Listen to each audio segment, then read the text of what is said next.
Switch 100 dry syrup নিয়ে আপনাদের সঙ্গে কথা বলবো। সুইচ 100 ড্রাই সিরাপ 8 কেজির উপর বাচ্চাদেরকে 2.5 ml করে দিনে দেওয়া যেতে পারে। এটি একমাত্র লুজ মোশনের ক্ষেত্রে ব্যবহার করা হয়, পেটে ইনফেকশনের ক্ষেত্রে ব্যবহার করা হয়, শরীরের যে কোনো জায়গায় ইনফেকশনের ক্ষেত্রে, লুজ মোশনের ক্ষেত্রে ব্যবহার করা হয়, বমিটিং হচ্ছে তার ক্ষেত্রে ব্যবহার করা হয়, বমিটিং ভাব হচ্ছে সেসব ক্ষেত্রে সুইচ 100 ব্যবহার করা হয়। দেখতে পাচ্ছেন সুইচ 100 8 কেজির উপরে বাচ্চাদেরকে 2.5 ml করে দিনে 2 বার দেওয়া হয়। এবার 8 কেজির উপরে যত উঠবে বডি ওয়েট হিসাবে, বাচ্চার কন্ডিশন হিসাবে এর ওয়েটটা কিন্তু ডোজটা কিন্তু বাড়তে থাকবে। Switch 100 সেপোডক্সিম oral সাসপেন্সার syrup, সেপোডক্সিম oral সাসপেন্সার IP switch 100 dry syrup, এটি খুবই ভালো মেডিসিন।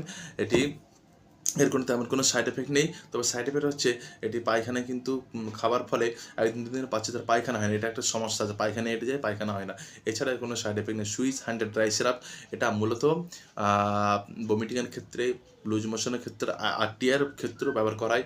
জ্বর আসছে, ঘন ঘন ফেভার আসছে, তার সঙ্গে কফ, কাশি, সর্দি, জ্বর, জ্বালা যন্ত্রণা সমস্ত ক্ষেত্রে এই সুইচ 100 ব্যবহার করাই ডাক্তারবাবুরা লেখেন, সেই হিসাবে কোন কোন ক্ষেত্রে ব্যবহার করাই ডাক্তারবাবুর পরামর্শ প্রেসক্রাইব করা থাকেন, আপনারা সেই হিসাবে ব্যবহার করে আমার চ্যানেলটা সাবস্ক্রাইব করবেন, পাশে থাকবেন, বেশি বেশি করে লাইক, শেয়ার, কমেন্ট করবেন।